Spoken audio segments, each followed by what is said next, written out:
Hey everyone, Lisa Anderson here with the Boundless Show, and I have got Chris Osick with me. He is with the Colorado Springs Police Department, specifically crime prevention. Correct. And we had him on the show today. We just taped, so you got to wait for that to come out. But question for you, Chris, that we didn't get to on the show. Sure. Being a witness to a crime. Tell us, what does that even mean? What should you be aware of? What's the best way to help policewomen out by figuring out what you can contribute in that sense?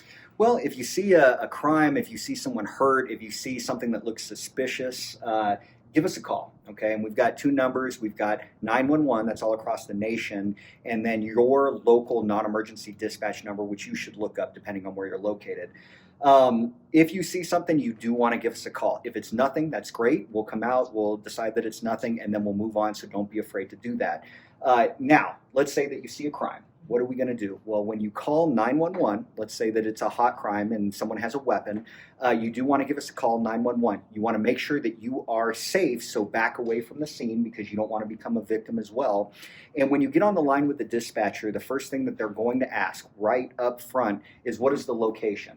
So a few things to keep in mind is, if you know the exact address of where you're going to be at, give them the exact address. If you're not sure about that, give them the closest intersection. Let's say that you're not from Colorado Springs and you happen to be from out of town. What you would do is you would look for an identifiable landmark. So a good example would be, hey, I don't know where I'm at, but I see the Chapel Hills Mall, I'm by the Sears or something like that. And we will figure that out. The cops work in this city, they work their same sectors. And so if you give us just a few details to go on, we'll make sure to get there and help you out. Now, the next thing, they're going to ask what's occurring. And this is very important because we want to know if we need to send officers code 3, which is lights and sirens, or if it's going to be what's a cold call. So in other words, someone broke into your car last night and it can be a while. There's no one in imminent danger. So make sure that you tell them exactly what's going on. Someone was shot, someone was stabbed. There's someone with medical difficulty out here. They're having a hard time breathing. It will get us going, whatever the situation is.